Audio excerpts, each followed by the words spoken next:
Fala galera, sejam muito bem-vindos ao primeiro episódio da primeira temporada do TalkCast, que é o podcast do canal Papo de Consultor. E no vídeo de hoje, no episódio de hoje, a gente vai conversar sobre um assunto extremamente relevante para quem trabalha com gestão, que é como se tornar um gestor do futuro. E para me ajudar nessa conversa aqui, eu tenho um convidado super especial. E eu vou falar um pouquinho só do currículo dele. Ele é engenheiro de produção, mestre em engenharia e ciência dos materiais e trabalha como consultor empresarial. Ele possui muita experiência em gestão de processos e é especialista em análise de dados com Power BI. E nas horas vagas é um puta de um músico. Rafael Carvalho. Muito obrigado, Pedro, pelo convite. Presente, uma honra, né? Você que é um grande mentor, um grande parceiro de trabalho. Então, para mim, está sendo muito especial estar aqui compartilhando esse momento especial, né? Esse Mas é uma resenha nossa aqui, né? Isso. Aquilo que a gente já faz, né? Hoje a gente vai ter que expor pra galera aí. Expor pra galera e controlar até o tempo, né? Senão a gente fica aqui 4 horas seguidas. Com certeza. Rafael, pra gente começar isso aí, cara, é legal a gente começar a falar sobre as funções clássicas, né? Do gestor, até pra nivelar pra galera aí. Então, se a gente for parar pra olhar na literatura mesmo assim, a gente vê que o gestor ele precisa ter algumas habilidades fundamentais para começar a fazer uma gestão com sucesso. A primeira, eu diria, é a administração do tempo, porque o gestor tem muita demanda, né? Então ele pode acabar se complicando se ele não administrar bem seu tempo. A segunda é ele conseguir formar bem equipes, colocar as pessoas no lugar certo, para que elas possam desempenhar seu melhor papel. A terceira é ele delegar tarefas, porque ele delegando tarefa, ele não concentra muita coisa nele. Depois ele precisa também saber priorizar tarefas, porque se ele delega e não diz o que tem que fazer primeiro, o que tem que fazer depois, não adianta nada. E também ele precisa saber tomar boas decisões.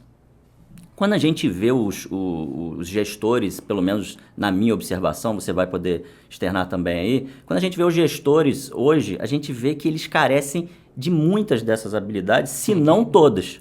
Verdade. Qual é que isso se torna um grande desafio para qualquer gestor, ainda mais no mercado turbulento que a gente vive. Como é que você enxerga aí na sua realidade, na sua observação? Você vê que é por aí também? Você vê alguns gestores que acabam se destacando? Qual dessas habilidades aí que você considera mais importante, assim, que ajudaria os gestores aí a serem melhores gestores? Olha, aí são questões aí que são triviais, né, que você levantou e que a literatura massivamente, né, traz. Né? Diversos autores falam sobre a mesma coisa de formas diferentes, né? E a gente realmente identifica dentro do trabalho, principalmente da consultoria, essas lacunas. Então, às vezes você tem um gestor que ele prioriza bem as tarefas, mas ele gera o tempo mal. Às vezes ele delega muito bem, mas ao mesmo tempo delega bem, mas delega para as pessoas erradas. Né? E assim, de todos esses itens, acho que o que impacta mais no negócio em si como um todo é a tomada de decisão. Então, seja nas decisões mínimas, seja nas decisões mais complexas. Né? A gente sente no dia a dia que muitos gestores de alto escalão, eles sentem muita dificuldade em tomar decisões. E às vezes, por exemplo, em processos pequenos, né, processos de operacionais. Fala assim, a gente precisa tomar aqui, definir uma regra de negócio e fica no limbo por muito tempo. E você troca com gestores, você troca com os colaboradores, você busca soluções e vai trazendo para esse gestor, né? Olha, tem esse caminho, tem esse caminho. Então, a tomada de decisão, eu vejo que dentre todas essas trivialidades, é a que mais carece. A que mais carece. Não sei se você também tem essa percepção. Eu também tenho essa percepção. Porque quando a gente vai ver o processo de tomada de decisão, eu sempre falo para meus alunos, existe uma coisa, um elemento central no processo de tomada de decisão que dentro da graduação, da pós-graduação, em qualquer curso, a gente não consegue ensinar, que é a coragem. Exato. Você precisa ter coragem para tomar decisão. Exato. E aí o que a gente vê na hora que a gente observa os gestores na prática? Eles fazem 3 coisas. Ou ele vai terceirizar isso, e aí ele faz da pior forma possível, porque ele terceiriza para baixo. Ou seja, Exato. Ele dá para as pessoas que ele está liderando o poder de tomada de decisão. É como se ele estivesse demitindo do cargo. Verdade. Né? Se isentando, né? Se isentando completamente. Ou ele quer fazer em grupo, quer tomar decisão em grupo. É aí que surgem os grupos de trabalhos, comissões, comitê. Aí vem aquele troço todo que a gente já conhece. É a burocracia ruim, né? Que cria a burocracia ruim. Ou então ele vai acabar tentando de alguma forma fazer com que aquela coisa seja postergada. E aí eu acho que, cara, é a pior possível. Que é quando o liderado dele se sente perdido. Ele está aguardando uma tomada de decisão de um líder, que é a essência, né? Ele está aguardando aquela tomada de decisão e a decisão não vem. E aí nessa, o operacional sofre. E sofre muito. Isso aí. Né? E a gente, como consultor, que para ouvi-los, que para poder tentar mitigar um pouco esses problemas que vão surgindo no dia a dia, ouve isso muito, né? Fala assim, a gente se sente solto aqui, sozinho, perdido, a gente não tem uma referência, né? Então a gente ouve muito isso. Então bem claro. Eu acho que até, né, por a gente trabalhar com consultoria, a gente acaba ouvindo muito isso, né? E a gente vê, ouvindo e a gente vê também, né? Porque a gente está tentando ali dar soluções, né? Que o trabalho do consultor basicamente é esse, a gente está dando solução ali, a gente dá as alternativas, mas eles têm que escolher uma das alternativas. Essa é a questão. Se a gente estivesse dando uma só, eu até entenderia o dilema. Tipo, caramba, só tem uma solução? Se só tem uma solução, não tem nem o que discutir. Mas a gente dá uma série de alternativas para que você tome aquela decisão que é mais arrojada, aquela que é menos arrojada, mas você precisa em algum momento tomar a decisão. Exato. E além de tornar a empresa muito lenta, cria esse desconforto nas pessoas que elas ficam ansiosas para elas. Quero uma decisão, por favor, me diz o que fazer. É a sensação de que nada está sendo feito. Assim, eu tô dentro de uma instituição que não preza pela melhoria, que não preza pela coordenação das nossas tarefas, né? Pela coordenação daquilo que a gente precisa fazer. E às vezes até desconhece aonde quer chegar, né? Fala-se tanto de valores, fala-se tanto de metas, mas na prática, no dia a dia, nem eles próprios, os gestores, param para visualizar isso. É o que a gente está fazendo e até para ajudar na tomada de decisão. Né? A gente, inclusive, estava conversando sobre isso.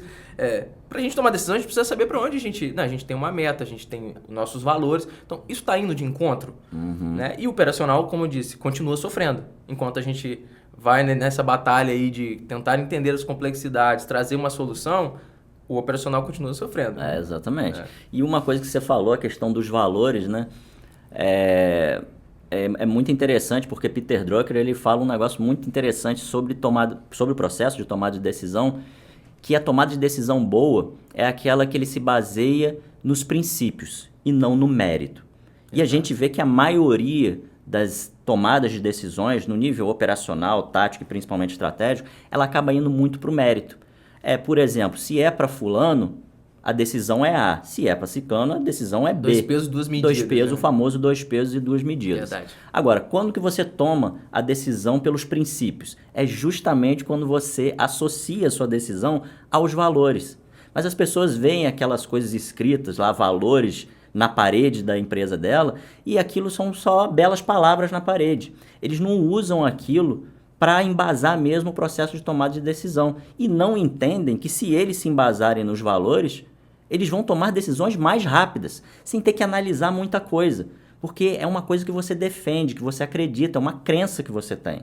Então isso acaba também, como você falou, desnorteando as pessoas. A pessoa perde de fato o norte. E quando você fala de decisão, logo a gente também pode associar a esses diversos fóruns que são criados para essas decisões.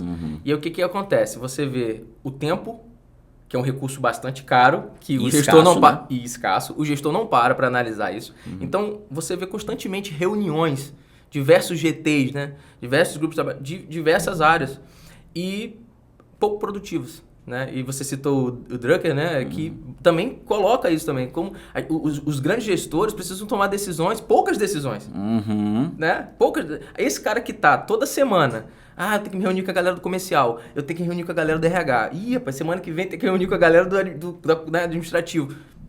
Ou seja, tem alguma coisa aí que não está encaixando, né? Então, é importante ter esses fóruns, mas que as decisões sejam dali e parta alguma coisa produtiva. Sim, senão, ou então algum embasamento para ele tomar uma decisão maior. Eles podem até tomar decisões menores ali nesses fóruns, não tem problema nenhum. Sim. Mas, ele tem que ter algum embasamento para alguma decisão maior. E aí é como você falou, cria um monte de fórum, cria uma série de canais de comunicação Exato. e a empresa vai perdendo tempo. Exato. E ela vai parando no tempo. E não tem impacto. É o que a gente está falando. As reuniões de pequeno impacto, né, que vai ter, tem que ter. Às vezes é alguma mudança Claro, ali na direção, ali, até no operacional, no dia a dia, né, numa tarefa ali muito... Aquela coisa do micro, né? Mas precisa ter impacto. Mesmo que seja pequeno, né, precisa ter impacto. Isso vai mudar, vai facilitar o nosso tempo, vai facilitar a nossa tarefa, né, a nossa interação com as outras áreas. Às vezes as pessoas estão cuidando de coisas que não movem as peças. Você mexe, tudo continua no mesmo lugar, entendeu? Então o cara faz 10 reuniões e você vê essa área não cresce, não desenvolve, não traz inovação, não usa nenhuma nova ferramenta. Então eu vejo dessa forma. Então assim, se você quer parar para ter uma reunião e você sair dela com a sensação que foi produtiva, aquilo ali precisa trazer alguma transformação. Exatamente. A gente fala muito de transformação, né? Então eu acredito dessa forma. E a gente vê muita coisa, muita reunião que bate lá, bate cá e no final a gente passa 2 semanas, a gente faz uma outra reunião com o mesmo tema, exatamente, com a mesma pauta. Né? É surreal, né? É surreal, é um desgaste E muito assim, grande. você falou a questão da reunião, de ela ser produtiva. As pessoas confundem porque elas querem usar a reunião para trabalhar. E não é. É para discutir alguma coisa que individualmente você não consegue chegar a alguma conclusão. E não é para ir ali para trabalhar. Então, da reunião, você tem que trocar ideias e aí, dali, você tomar alguma decisão ou sair com alguma ação que depois você possa medir ela e você saber se a coisa deu resultado mesmo. Mas agora, você ir ali para trabalhar não faz sentido. Você está indo ali para trocar ideia, para gerar algum insight. E você vê a dificuldade, e até por conta, e aí existem também, dentro dessas carências dos gestores, na hora que você escolhe uma pessoa para assumir um cargo, a dificuldade das pessoas em analisar aquilo que elas estão ouvindo, né? De filtrar aquilo que pode vir de ideia. Então as pessoas têm essa dificuldade. Isso é um grande desafio também, porque quando você você está falando de ir para a reunião para trabalhar, ele só entende que a ação dele dentro da empresa é simplesmente mão na massa. Ele não consegue falar assim, não, eu preciso analisar aqui para depois botar a mão na massa. Então, isso é burlado o tempo todo. Essa etapa de analisar não existe. Até para ele poder ter um contraponto. O meu gestor está falando que a gente tem que ir por esse caminho e tal. Você está no dia a dia. Você pode questionar, mas você não acha que é melhor a gente fazer isso? Olha, eu analisei aqui, eu fiz o benchmark com outra área, de outra empresa, e lá eles fazem, sabe, você não vê o cara quer só botar a mão na massa e esquece que precisa, às vezes, parar um pouco, dar uma analisada. Assim, o que eu posso fazer aqui? Né? E aí a gente começa a se questionar, será que os gestores, eles estão deixando as pessoas que eles estão liderando pensar? Porque as pessoas precisam pensar, elas precisam ser mão de obra produtiva, uma mão de obra inteligente, né? Ela precisa disso, precisa dessa inteligência para a tomada de decisão. Então, às vezes, a gente fica até se questionando, será que também eles não tomam as decisões que eles deveriam tomar porque eles não estão empoderados mesmo? Será que é porque eles não sentem que eles podem tomar, eles não têm autonomia? Porque, às vezes, o gestor ele até fala que dá autonomia, mas... Quando você vai ver na prática, isso não acontece. Então, eles podem também estar sentindo isso. A gente não sabe onde é que é a causa e qual é a consequência, né? A gente fica meio na dúvida. E esse é o grande dilema, né? Da vida, como é que eu posso dizer, do mercado. Esse é o dilema. E quando você fala que o gestor, às vezes, não tem, né, não consegue dar essa autonomia 100%, e aí tem 2 fatores que eu acredito que podem impactar nisso. Primeiro, o conhecimento do próprio gestor, a segurança dele naquilo que ele está passando. Então, eu sei exatamente o que eu estou falando para a pessoa que eu estou passando que eu estou delegando essa tarefa, então eu sei que ele vai conseguir executar. Então, acho que ainda tem esse time do cara, às vezes, não saber exatamente o que ele precisa.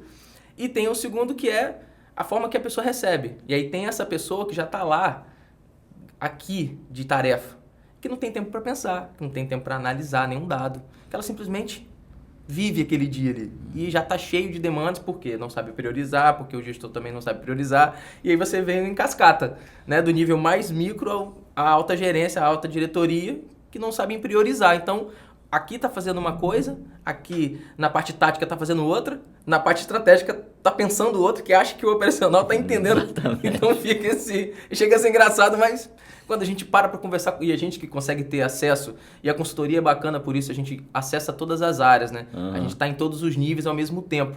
Então, você vê o cara operacional visualizando a coisa, e quando você conversa com os próprios diretores, eles não é aquilo que eles estão falando. Isso é muito muito engraçado, né? Mas assim, é engraçado pra gente estar falando, mas ao mesmo tempo é muito custoso, impacta nos resultados, traz muitos prejuízos para quem é dono do negócio. Então é preciso até para o pessoal entender aí, a gente tá falando isso aqui na brincadeira, de uma forma mais descontraída, leve, né? Mas pra gente e para quem tá ali no dia a dia, cara, isso é desgastante. Aí que vem todas aquelas questões que vários estudos, várias pesquisas têm trazido hoje como fatores que causam desmotivação nas pessoas. É esse tipo de coisa, porque a gente vive num mercado onde você sai das empresas como consumidor e é tudo muito rápido. E quando você entra na empresa como um produtor, entre aspas, assim, você vê que o negócio é lento, você fica ansioso, você fica sufocado, você quer ver as coisas acontecendo e elas não acontecem. Isso aí é uma coisa assim, né? Que a gente às vezes acha que não vai chegar no momento que não vai ter solução. E aí a gente volta de novo nos princípios. Quando você chega, você vai topar, você vai ver que não vai ter solução. Aí tem as trivialidades que precisam ser respeitadas, que são as premissas, né, de um bom gestor. E não são atendidas. Então você tem que ir lá atrás mesmo, voltar, falar o que eu não estou fazendo aqui que está batendo, né? Então assim, apesar de aqui ser muito leve a gente conversando, no dia a dia é muito desgastante. Sim, é estressante para quem está atuando ali, para gente que está buscando, é realmente um desafio. Sim. É um desafio que cada vez mais as empresas precisam se preocupar, né, com o caminhar das coisas, né? Essa coisa de, eu tô aqui no estratégico, o pessoal tá lá, tá fazendo o que eu tô... Como se tivesse uma distância muito grande, assim, né? Uma lacuna. Entre estratégico e operacional, e não tem que ser assim. Quanto mais você vai querendo que a empresa cresça, mais você tem que abrir os ouvidos, ouvir as pessoas para conseguir implementar as coisas. Porque quem está na ponta, ele percebe primeiro. É o verdadeiro escudo da empresa. Exatamente. É a ponta, né? Então ele sabe o que está chegando ali, o que está batendo ali. Exatamente. E aí, quando a gente fala sobre isso, as pessoas falam, tem que alinhar a comunicação. Às vezes a gente usa isso, mas não é só alinhar a comunicação. Sim. Alinhar a comunicação é uma das coisas que precisa ser feita. Para você, o cara que está no estratégico, pensar a mesma coisa do cara que está no operacional. E aí, a questão do exemplo, né? Sim. Muito. E antes até da gente entrar da questão do exemplo, uma coisa que a gente conversando, eu vou trazer para cá, que a gente estava falando nessa questão e acabou caindo no que a gente chama, num fenômeno que a gente chama de microgerenciamento, né? Que o pessoal fala muito. Aí você deu um termo que eu achei sensacional, que foi nanogerenciamento. É um nanogerenciamento mesmo. Às vezes a pessoa, por ela não delegar, não priorizar tarefa, não fazer tudo aquilo, não administrar bem o tempo, tudo aquilo que a gente tinha falado antes, ela acaba fazendo com que ela, gestora, ela tome todas as decisões. Desde o papel que tem que comprar para impressão até decisões no nível dele. Então, é muita decisão para uma pessoa só. É como se você estivesse criando várias estruturas funcionais dentro de uma mesma empresa, né? Então, são empresas dentro de outras empresas. E isso não é sustentável, um negócio desse. E é interessante você trazer essa questão do nanogerenciamento, porque quando a gente imagina isso na realidade, a gente vê, às vezes, áreas muito pequenas e por falta dessa distribuição das demandas, você vê uma área ter duas pessoas como analistas, aí você tem um supervisor, às vezes, como intermediário, porque o gestor não consegue dar conta das duas pessoas, e às vezes você ainda tem mais um estagiário, ou seja, você começa a inchar a área, e na percepção dessa distância, né, do tático, do estratégico para o operacional, como existe uma distância, como você não sabe realmente o que você precisa fazer para atender aquelas demandas, você cai nessa aí. Então o gestor não tem tempo de ser gestor, de agir como gestor, e tem que ficar trabalhando ali na ponta, ali fazendo esse nanogerenciamento. Às vezes o cara tá mexendo numa planilha. Então assim, essa coluna, o que você acha? Sabe? Então, é muito pouco, né? É muito pouco pro dia a dia. Olha o custo disso. E é uma empresa que às vezes está faturando milhões, sabe? Você fala, cara, não é possível que o cara chamou um gestor, tirou o tempo dele, que é recurso caro e escasso. É bom falar isso, reforçar isso. Para o cara ali, fala assim, não, essa coluna aqui pode botar, pode tirar. Exatamente. Isso é mais do que nano. Aí entra sim na questão da liderança, da gestão pelo exemplo. Porque vamos imaginar que essas pessoas que estão trabalhando com esses gestores, que já fazem o micro e o nano gerenciamento, elas, querendo ou não, elas podem até estar criticando o gestor. Sim. Mas ela está aprendendo, ela nem sabe que inconscientemente ela está aprendendo. E aí o exemplo vai ser com que se essa pessoa, algum dia, ela vier a ser gestora naquela empresa ou até em outra empresa, ela vai repetir aquele negócio. Ela vai repetir aquele comportamento. Exato. E isso que é ruim, cara. Isso é muito ruim, porque você aprendeu o errado. Exato. E a pessoa que está ali olhando aquilo, muitas vezes, ela não percebe a diferença de uma coisa. Ela acha que, principalmente aquelas pessoas que foram criadas dentro daquela empresa. Às vezes aquele foi o primeiro emprego dela e ela está ali há muitos anos. Então, ela vai repetir uma cultura. Aí a gente vai entrar em cultura organizacional, mas a gente pode até entrar um pouco, porque cultura, ela vem das lideranças. Exato. E as lideranças vão formando essa cultura, cada vez as pessoas se preocupando mais com aquele micro e não com o macro, e a empresa fica catando coquinho, fica olhando a formiguinha e deixando a manada passar. E isso isso acaba sendo um negócio até que te deixa um pouco revoltado até quando você vê, né? Revoltado no bom sentido, mas é por aí também essa questão do exemplo, né? Sim, sim. E quando a gente fala que a gente, né, tem muitas pessoas técnicas trabalhando como gestores, por uma questão simples que criaram esse critério, né, no mercado, que se Rafael ele é técnico logístico da empresa. Se ele está aqui há 10 anos como técnico logístico, algum momento eu tenho que botar ele como gerente, né? Não é possível, Rafael já está aqui há 10 anos. E a gente vota no princípio e mérito, né? Então, às vezes, Rafael não tem perfil, às vezes, para ser. Exatamente. E aí a gente vê isso acontecer. Então, muito pior, que eu acho assim, quando ele sai de uma realidade e vai para uma outra empresa, se a outra empresa estiver bem estruturada, tiver processos estruturados e exigir essa competência dele, ele vai sentir dificuldade, talvez ele nem vá conseguir ficar por muito tempo. Né? Se ele for para uma empresa que tem essa estrutura. Mas na que ele já está há 10 anos, e aí ele acaba sendo promovido para gestor, e ele, além de não ter perfil, a empresa não consegue enxergar quais seriam as competências que eu teria que fornecer, né, como curso. E aí tem outro ponto que eu só vou abrir um parênteses, o gasto com isso.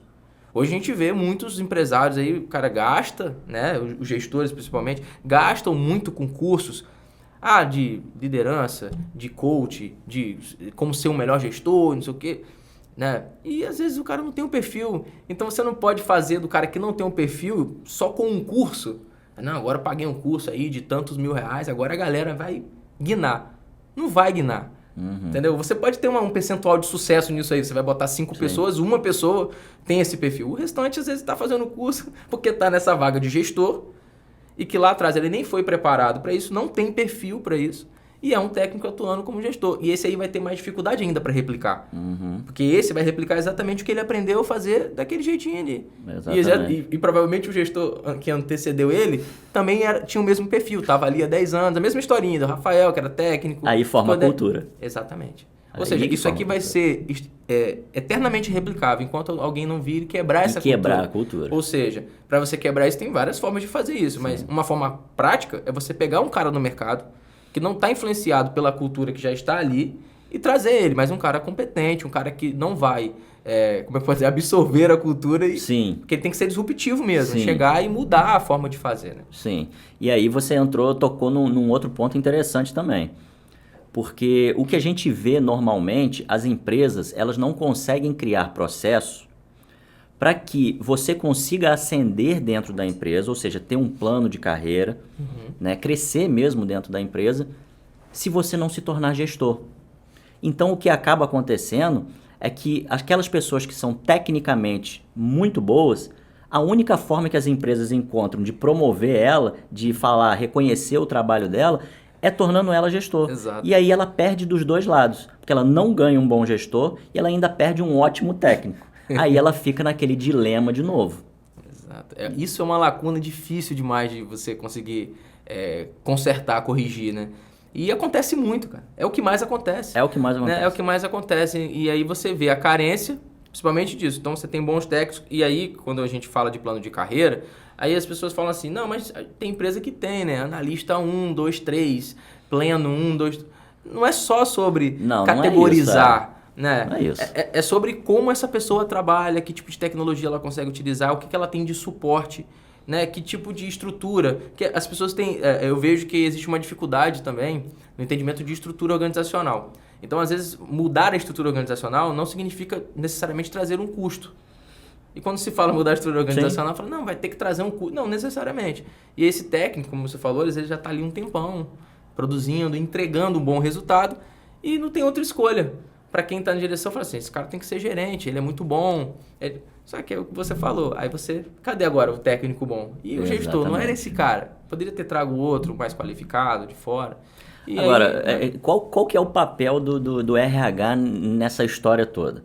Porque quando a gente está falando de gestor, o processo de recrutamento e seleção, vamos partir do pressuposto aqui que a gente está falando de gestor médio, gestor intermediário para cima.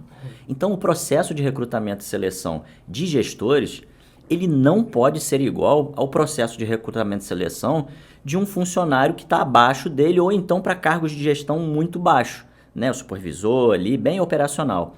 Porque você está formando líderes.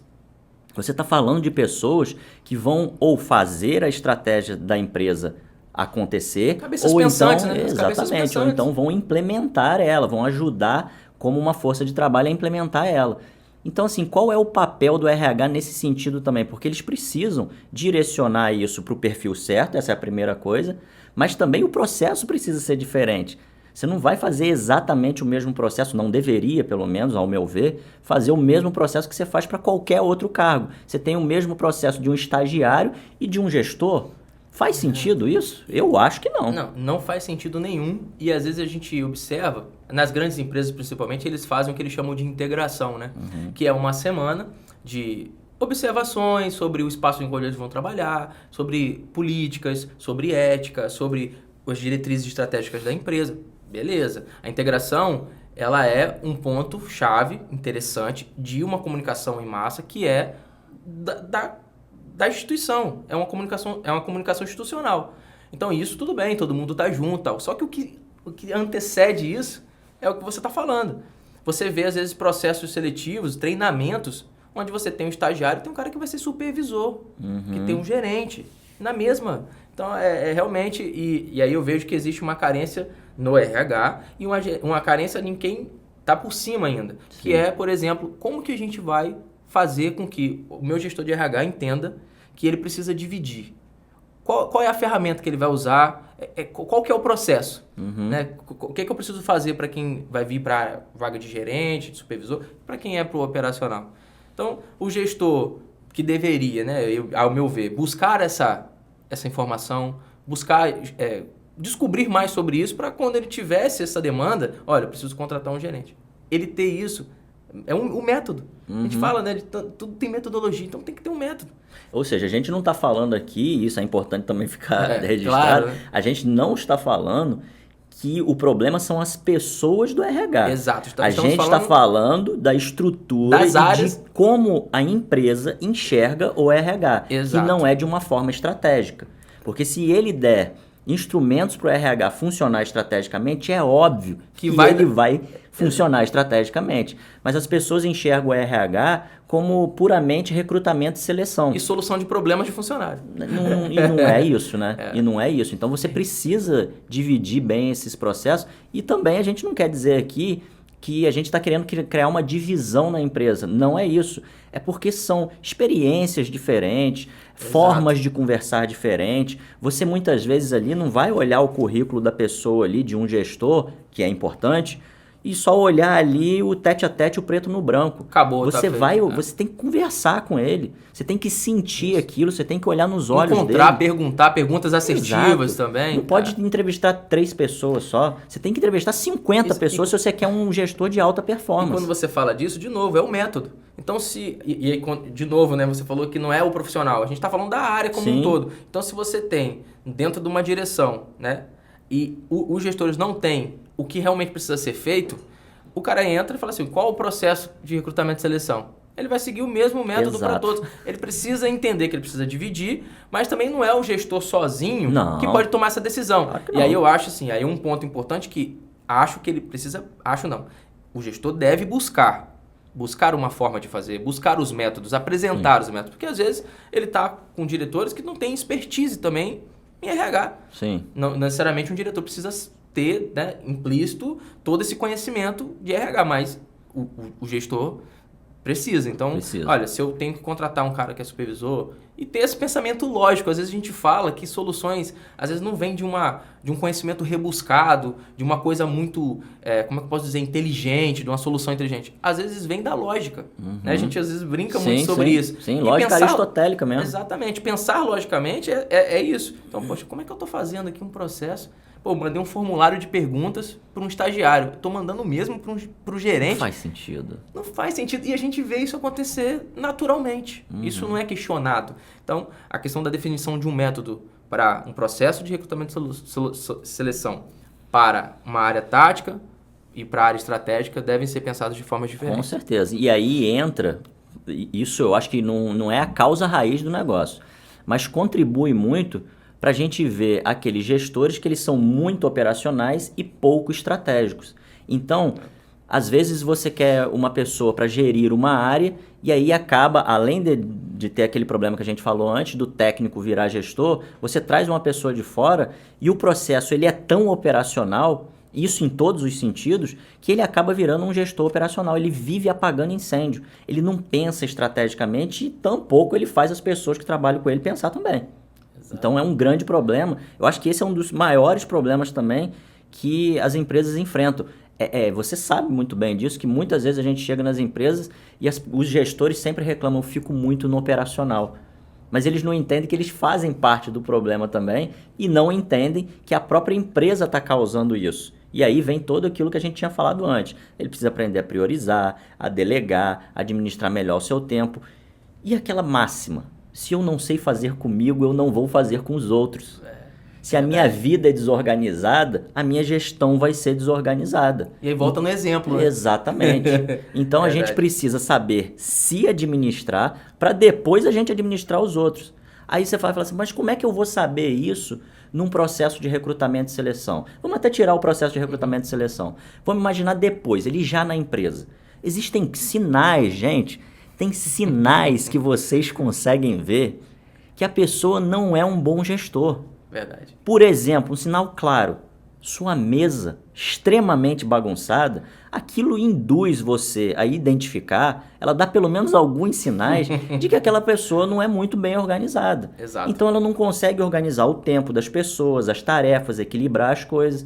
Isso é uma questão de raciocínio lógico. São as percepções de quem está avaliando o desempenho de alguém, tem que ter. Sim. A leitura. A leitura. A leitura do contexto todo, completo, da pessoa, como ela se porta, a forma que ela fala. Exatamente. Tudo isso Exatamente. Conta. E aí, quando a gente vê o mercado como ele está se formando agora, porque agora a gente está criando muitos desafios, né, para os gestores.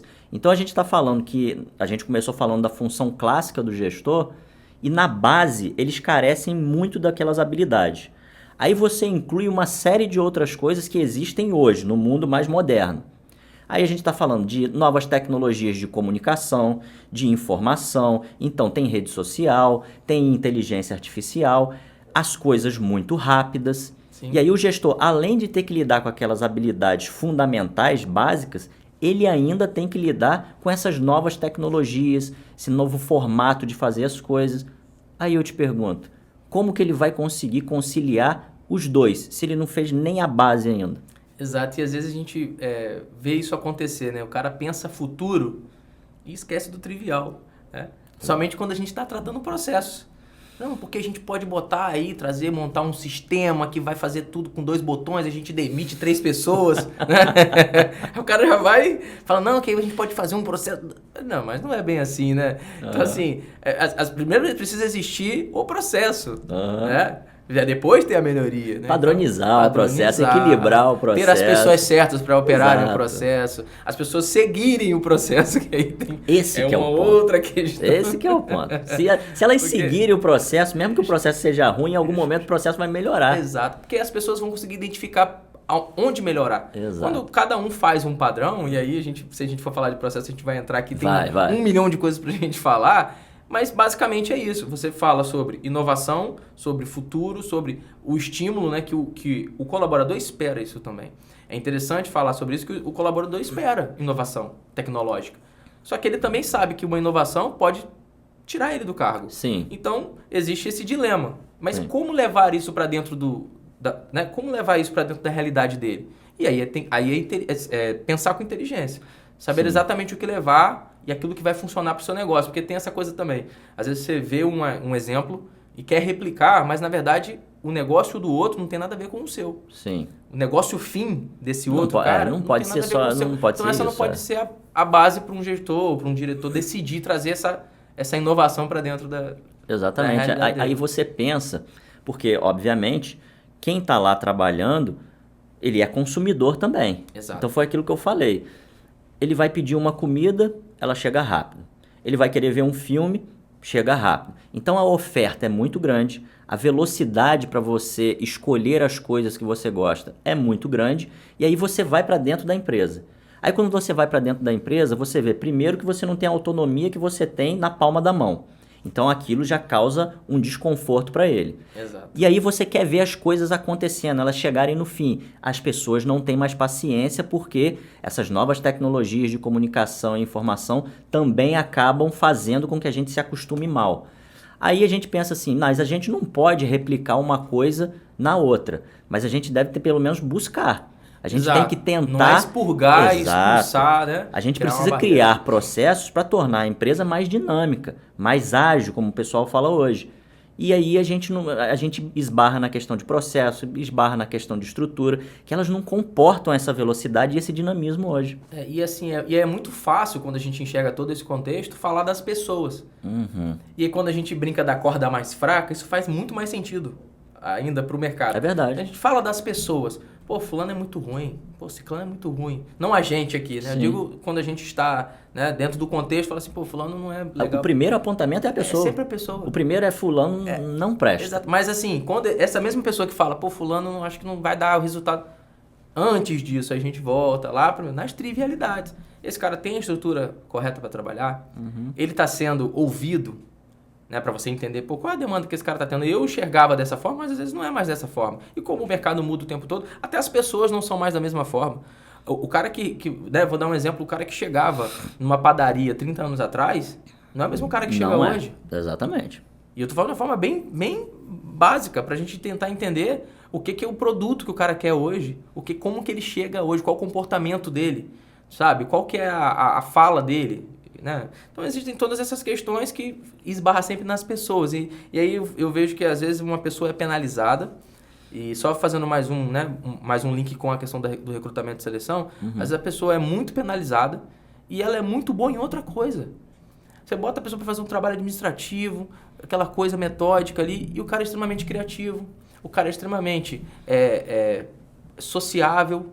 Ou seja, esse cara aqui tem que estar no atendimento. Exato. Esse cara aqui tem que estar no social, no marketing. Exatamente. Sabe? Então, isso aí, acho que de tudo que a gente está falando, e principalmente dentro do recrutamento e seleção, é o que tem que valer mais, é o que tem que ser mais. Sim. E quando você fala que não pode ser só um formulário ou uma integração com todo mundo junto, tem que ter a conversa, tem que ter as perguntas assertivas, olho no olho. Se eu estou entrevistando um gestor, quais são as perguntas que eu preciso fazer para um bom gestor? O que ele precisa me responder para eu poder estar validando que ele vai... Para um estagiário que vai entrar na área tal, quais são as perguntas que eu preciso? A pessoa vai dizer quem ela é, naturalmente. Sim. Naturalmente. E eu dei até aquele exemplo da pessoa que tem muito papel na mesa, meio desorganizado. Se você for parar para pensar em perfil mesmo, eu não estou falando que tem que ser assim, mas a pessoa que trabalha com vendas, por exemplo, ou trabalha na operação de uma fábrica, por exemplo, ela tem muita energia, ela precisa soltar essa energia. Então, eu preciso conseguir entender que a pessoa tem aquele perfil para essa área fim. Exato. Agora, tem aquela pessoa que ela é mais recatada, ela é mais pensativa. Concentrada. Essa pessoa é boa para o administrativo, para financeiro, porque essa pessoa é mais organizada, ela é mais quietinha na dela, então automaticamente ela tem perfil para aquilo. E assim, só trazendo só uma observação, quando a gente fala de perfil, a gente está falando de perfil. Expurgando pessoa. Sim. Porque nem sempre a pessoa tem um perfil e ela também não significa que aquela pessoa ela vai ser boa em alguma coisa, mas às vezes pro seu negócio ela não vai ser boa mesmo. Sim. Ela não quer, às vezes. Né? E hoje, quando a gente ouve muito falar, pô, o mercado tá ruim de gente, né? Tá ruim para contratar e tal. Não é que tá ruim para contratar. Esse processo de contratação precisa ser melhorado para que você erre menos. Você tem como errar. Mesmo com todo um processo desenhado, tudo bonitinho, você pode contratar uma pessoa ou contratar mal. Mas a gente sabe que não existe esse bom processo de contratação, um bom processo de recrutamento e seleção. Você não está contratando uma pessoa para você preencher um cargo. Que a visão pode até falar que não é, mas é. Você está contratando para preencher um cargo porque essa é a sua tarefa, essa é a sua função que está lá. A demanda está ali, né? Mas você não está contratando para preencher um cargo. Você está contratando para a pessoa fazer uma tarefa específica que vai agregar algum tipo de valor para a empresa. Esse é o ponto. Aí, se você enxergar dessa outra forma, que ela precisa agregar valor, ou seja, ela precisa saber o que está fazendo. Se eu estou contratando ela no mercado, ela precisa saber o que ela está fazendo. Exato. Aí a coisa muda de figura. Porque você não precisa ficar ensinando. A sua curva de aprendizado, inclusive, ela é muito menor. Muito mais Porque hoje a curva de aprendizado, principalmente algumas empresas que têm processos um pouco diferentes das mais tradicionais, ela é muito alto, muito grande, custa muito dinheiro. Inclusive esse tempo de adaptação, né, que existe no mercado de 3 meses de experiência, isso fica furado quando você imagina essa curva de aprendizado, por exemplo. Em 3 meses, basicamente, eu não vou conseguir aprender nada. Sim. Aí o que as empresas reclamam? Eu formo a pessoa, na hora que ela está do meu jeito, ela sai. Exatamente. Mas ela não se pergunta por quê. Aí vem a questão da entrevista de desligamento, né? Que você precisa saber por que a pessoa está saindo. Né? Da mesma forma que um cliente está abandonando sua empresa, você precisa saber por que ele está abandonando. O funcionário também, porque ele é o primeiro cliente. O primeiro cliente que uma empresa tem é o funcionário. É sempre o colaborador. Ele que vai te promover ou ele que vai ser o seu detrator. Então, se você não sabe por que ele está abandonando a sua empresa, se você não sabe por que ele tá saindo, você já tem um grande problema. Que você vai causar uma rotatividade muito alta e você não vai continuar replicando o mesmo processo falho que você está replicando. E é isso que a gente está falando. Às vezes você está replicando coisas que estão sempre dando errado. Isso a gente está falando do RH, de recrutamento, a gente está falando de operacional, a mesma coisa. Você tem um processo ali que todo mundo reclama, aí quando sai aquela pessoa e entra outra pessoa, você não dá nem margem para a pessoa falar, não, vamos fazer diferente. Não, que todo mundo começa, né? Aquele complô, não, a gente já faz assim. Eu sempre fiz assim, pronto. E eu queria pegar uma coisa importante que você falou, até para a gente não alongar muito esse assunto, mas quando você fala assim, que quando a pessoa está contratando, ela tem uma demanda específica, né? Ela sabe quais são as tarefas, ou pelo menos deveria saber quais são as tarefas que aquele cara vai, né, efetivamente ter que fazer. E aí eu falo dos dois lados, né? Hoje a gente trabalha como consultor, mas eu também já estive em entrevistas de emprego. Sim. E vi isso acontecendo na minha frente, em grandes empresas. Sim. Tá? A pessoa está te contratando, né? Vou dar um exemplo. Vai ser trabalhar com processos aqui, né? Um gestor de processos ou um analista de processo. Nenhuma pergunta tangibilizando o processo. Ou seja, essa pessoa não sabe quem ela não sabe por que eu estou ali. Sabe? Então, claro que não são todos que vão ter essa visão. Eu acabei tendo essa visão porque eu estou do outro lado também. Sim. Né? Vivenciando experiências que me trouxeram essa perspectiva. E aí eu falei, não é aqui que eu quero estar. Mesmo que eu, né? Exatamente. Porque não faz sentido. E aí a gente acaba jogando um pouco mais até de gasolina nessa fogueira quando a gente fala das famosas gerações Y e das gerações Z. Nossa, mais difícil ainda, né? Que tem grandes problemas por tudo isso que a gente já falou aqui. Eles já cresceram na era digital, na era da internet, e aí eles já estão acostumados a ter as coisas muito mais rápido Outro do time, que os demais. Outro time. E aí tem mais um problema. Porque quando essas pessoas entram, elas querem um dinamismo que a empresa muitas vezes não oferece. E principalmente, muitos dos empregos que existem hoje e que ainda vão existir, eles não existem dentro das empresas ainda. Então você está contratando uma pessoa para o emprego, para uma vaga tradicional, quando ela sabe que existem diversas outras oportunidades que ela pode fazer e que faz mais sentido com o perfil dela, com a habilidade que ela quer explorar. Aí as empresas ficam tentando encaixar um triângulo num quadrado. Verdade. Então isso para a geração Y já é um problema, para a geração Z isso vai ser um problema ainda maior, porque ele tem muita oferta de trabalho né, em termos de quantidade do que ele pode fazer, não está focado apenas naquelas tradicionais, né, advogado, engenheiro, médico, aquela coisa, né? Eles já podem fazer muita coisa, principalmente na área digital. E aí eles ficam desmotivados até a entrar nas empresas. Muitos, não estou falando que isso é a maioria hoje, mas já está acontecendo esse movimento. Então, as empresas precisam tomar muito cuidado, refletir muito sobre esse processo de recrutamento e seleção para se adaptar ao pessoal da geração Z, porque eles vão vir com uma mentalidade totalmente diferente. Daqui a pouco, eles vão ser empreendedores próprios, vão querer criar suas próprias empresas e as empresas vão sair, vão acabar porque elas não vão conseguir recrutar pessoas. É uma loucura isso. Você falou de um ponto importantíssimo. E existe um outro dilema também, porque a geração Y e Z, dependendo do contexto familiar em que ela vive, existe ou não a necessidade de buscar o trabalho. Uhum. Então, esse é um ponto que... Então, a primeira empresa não está preparada, primeiro não tem, às vezes, vaga para esse tipo de pessoa, às vezes não quer absorver o que essa geração tem para trazer de novo, e é preciso ser ouvida, é uma geração que precisa ser ouvida também, que a gente, né, esse conflito de gerações, eu acho que a gente está vivendo um período mais difícil do convívio humano, onde você tem 5 gerações, 6 gerações, se a gente esticar bem assim a corda, vivendo ao mesmo tempo. Então, aí a gente, obviamente que se no convívio social isso já é complexo, dentro do mercado, é uma célula daquilo que é a sociedade lá de fora. Exatamente. Aí quem que vai ter esse principal problema? Os gestores.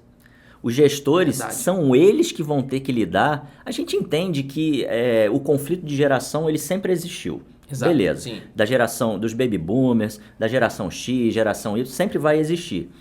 Mas a diferença gritante entre gerações não era tão gritante assim. Exato. Agora está muito distante. Como está acontecendo, né? Agora. Então, se você for comparar quem é da geração Y, que já os gestores dizem que são muito difíceis de gerenciar, com o que vai vir da geração Z, o gestor do futuro, ele precisa se adaptar a determinadas tecnologias, práticas, para ele conseguir gerenciar essas pessoas.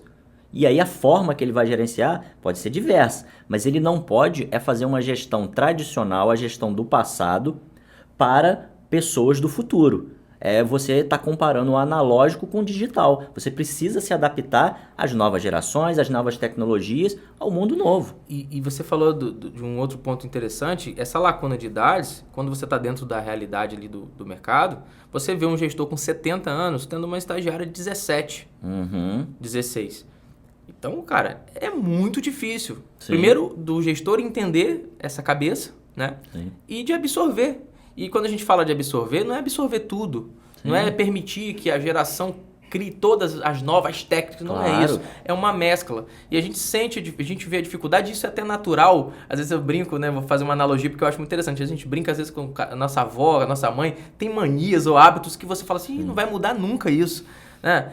E aí essa dificuldade que o gestor tem também, esse gestor de 70 anos, 60 e poucos anos, quando você fala assim, não, a gente vai trazer um sistema aqui, agora não vai precisar mais desse papel, rapaz, você cria ali uma guerra, então tem que ter todo um jeito e o cara tem que saber, poxa, eu tô dentro do mercado.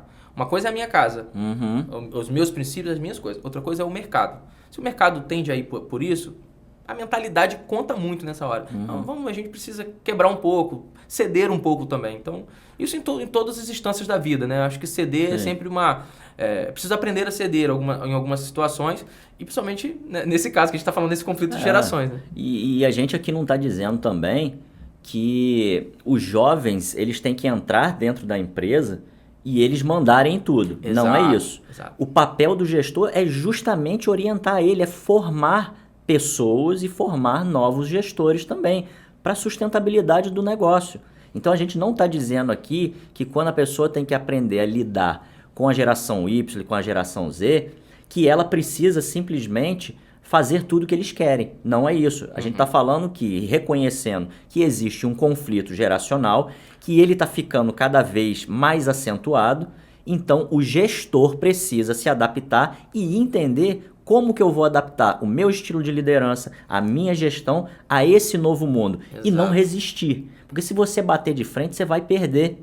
Exato. E O quando a gente mundo, fala a história da humanidade demonstra isso. Você vai perder, não resiste ao que está E vindo. quando a gente fala de CD, é exatamente por isso. Eu falo CD nos métodos do dia a dia, Sim. é CD naquilo que você tem como gestão tradicional e que você vê que é um ponto que já está passado, porque você tem lá seu arcabouço, né, das coisas que você entende que vão funcionar no seu negócio. Você sabe onde está a maior fragilidade. Sim. Então, assim, poxa, hoje eu tô tão bem aqui nas vendas e tal, mas, poxa, meu administrativo é moroso demais. Então, essa pessoa que entra ali da geração Z é uma pessoa que vai vir com um pensamento mais rápido, sabe um programa para digitar, botar, automatizar. É sobre isso. É você mesclar. Então, o que é tradicional e tá funcionando, beleza. Isso que você tá vendo na carência, tem um pouco desse Exato. olhar, sabe? Então, é essa mescla que eu vejo que vai funcionar e já funciona em grandes empresas, né?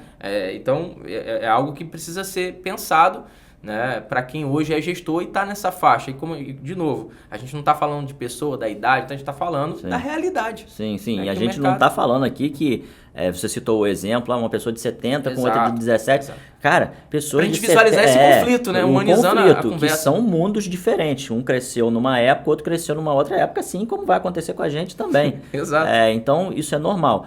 A questão é, você precisa ter uma mentalidade aberta para você absorver o novo. Esse é o ponto. Isso, exato. E aí você entra em ferramentas estratégicas também que a gente pode citar aqui para esse gestor do futuro. Né? A gente falou ali da gestão clássica, a gente falou a questão do perfil do gestor, que muitas pessoas acabam chegando à gestão sem ter o perfil. Mas quando a gente olha para o futuro, para o gestor do futuro, a gente viu a questão das novas tecnologias, das novas gerações. E aí, como é que eu lido com isso tudo? Aí, na minha visão, o gestor do futuro ele tem que começar a abrir a mente dele para novas ferramentas, porque o gestor ele tem ferramentas também.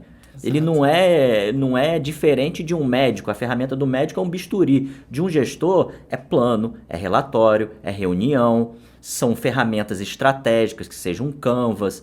Então, ele precisa entender também dessas ferramentas e dessas técnicas novas para ele conseguir adaptar o seu negócio. Então, Exato. exemplo, a gente pode citar aqui que ao invés de eu fazer uma comunicação, já que a gente falou de comunicação, a gente fazer uma comunicação tradicional de cima para baixo, como é que eu posso fazer ela mais horizontal? Qual é a técnica que eu posso utilizar para conseguir mais fluida, engajar mais mais as pessoas a entender a minha mensagem?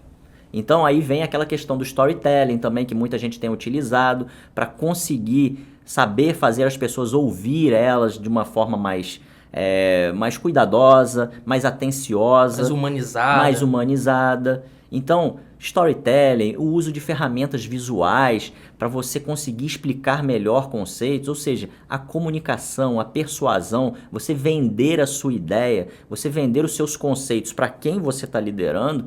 Isso é essencial. Então também é uma outra coisa que o gestor do futuro ele precisa abrir espaço para ele aprender essas coisas também e não querer, por isso que eu falei, não querer fazer o que ele fazia no passado hoje. As ferramentas são distintas porque as pessoas, as tecnologias também são distintas. E os resultados, obviamente, virão com essa visão, né? Com essa mudança.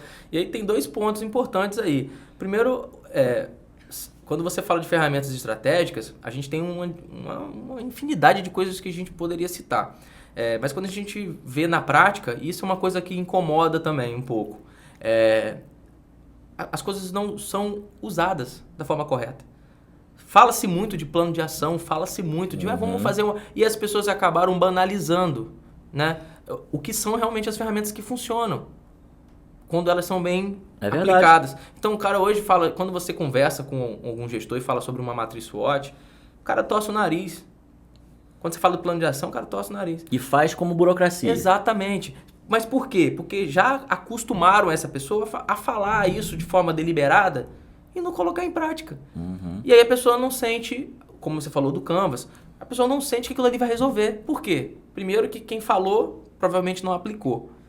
Então você fica com essa lacuna e aí a gente vê muita gente sentindo dificuldade quando você está falando de ferramentas estratégicas e você vê que a pessoa não tem muito interesse. Exato. Que acha que aquilo ali não vai trazer solução e não sabendo eles que isso é massivamente, né, estudado por muitos autores. Sim, não vem do nada. Exatamente. Isso já está instituído.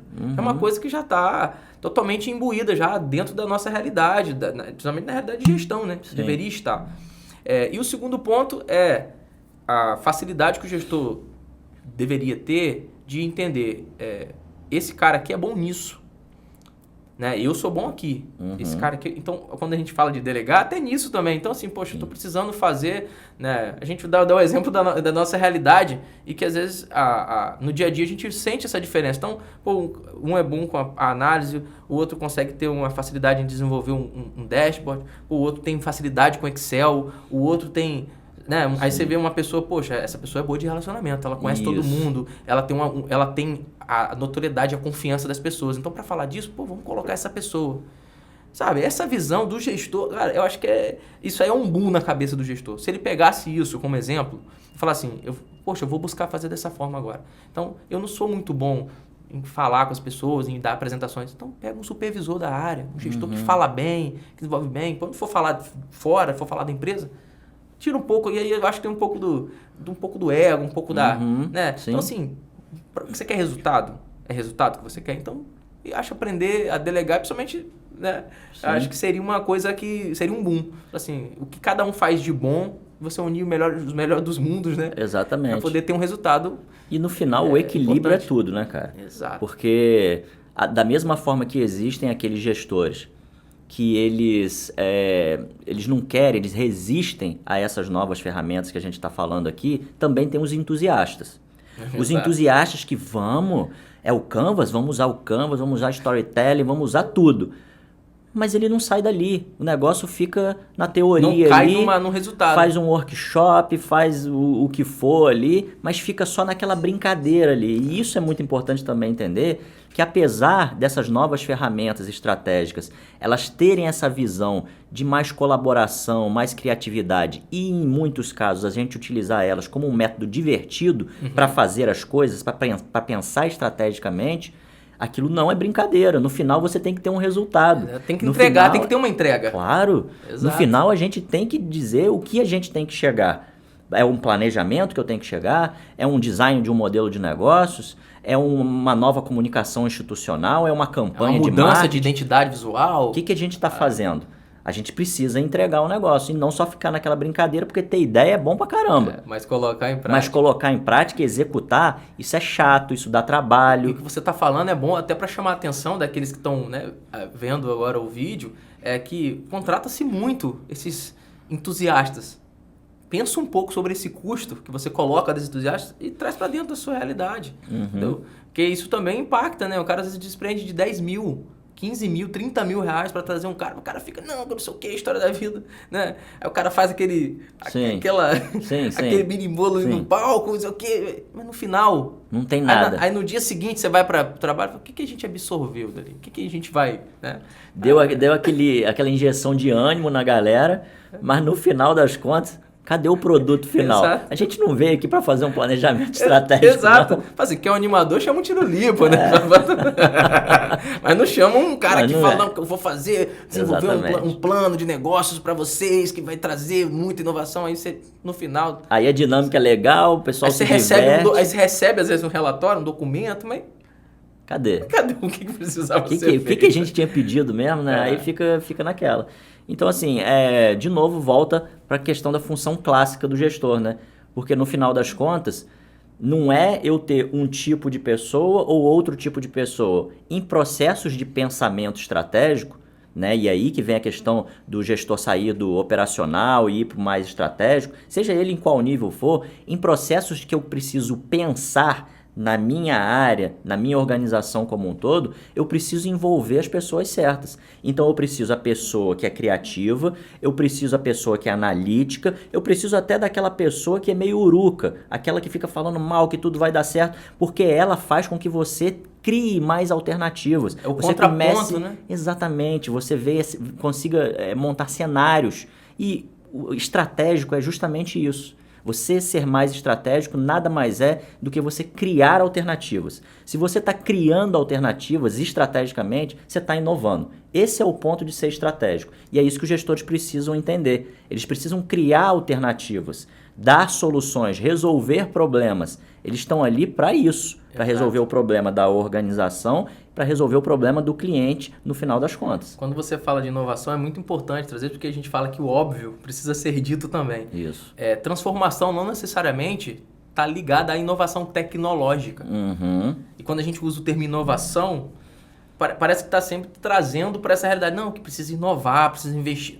Não necessariamente. Inovar é isso, né? Estrategicamente ter mais opções. Isso. É você ser assertivo na hora que você delega, na hora que você pensa as estratégias daquele ano. Sim. Isso já é inovar. É valor né? percebido. Exato. Valor Inovar percebido. é valor percebido, exato. Esse é o ponto. Exato.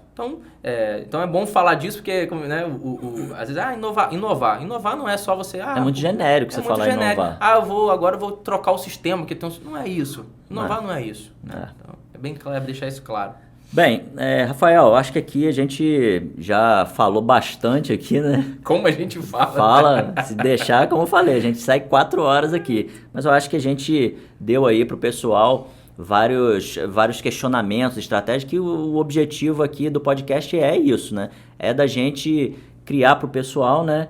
Insights que eles possam refletir. A gente quer fazer as pessoas refletirem sobre a atividade que eles fazem, a rotina que eles estão fazendo diária, e eles aplicarem de alguma forma aquilo no seu dia a dia, né? Então, esse é o objetivo, e eu acho que aqui a gente cumpriu bem. Pô, obrigado por você ter vindo, cara. Quer deixar algum recado aí, contato? Fica à vontade aí. Não, eu queria agradecer muito, né, pelo convite. É muito importante a gente estar falando de um assunto tão relevante, né? Então, me sinto muito honrado de ter sido o primeiro aqui, né, no primeiro episódio. E que a gente possa se ver em outros, né? Em outros próximos aí. Daqui a pouco você vai ser co-host aqui também. Aí então sim. A gente brinca mais. Aí sim, estou muito feliz e assim, é como você falou, é importante refletir sobre a realidade da empresa. A gente cai muito naquele dia a dia, cai muito naquela coisa maçante, né? E é importante, pelo menos, tirar um dia na semana para pensar em facilitar o trabalho. Sim. Eu acho que seria colocar esse ponto de reflexão. Como que eu posso fazer para facilitar o meu trabalho? E o dos demais? Exatamente. É usar como mantra mesmo, Isso. né? E o gestor ter um momento na semana, um turno, 1 hora, sei lá, quanto tempo ele achar necessário, que cada um tenha o seu tempo para poder trazer isso, porque pensar sobre o negócio, às vezes vai fazer muito mais efeito do que ter 10 reuniões na semana. Pensar que é o difícil, né? Pensar que é o difícil. Verdade. Então, galera, agradeço a vocês aí pelo nosso primeiro episódio aí, quem está acompanhando. Eu vou deixar um recado aqui ainda. Tudo isso que a gente conversou aqui, vocês podem encontrar no link que a gente está deixando aqui na descrição. Tem o QR Code que apareceu aí também. Vocês podem acessar e encontrar vários desses cursos sobre assuntos que a gente conversou aqui. E tem uma outra coisa. Agora é bom, hein? Se vocês colocarem o cupom PAPO20, vocês vão poder ter o primeiro curso que vocês assinarem. Vocês vão poder ter 20% de desconto. Opa, vale muito a pena, tá? Aí é outra coisa, né? Vale muito a pena. Então é só ir lá, ou no link, ou no QR Code que está aparecendo aí, que vocês vão conseguir acessar qualquer curso e o primeiro vocês vão ter 20% de desconto. E um detalhe, o nosso modelo é de assinatura única, ou seja, você paga uma vez só e tem acesso vitalício ao conteúdo. Então, agradeço mais uma vez aí e até a próxima.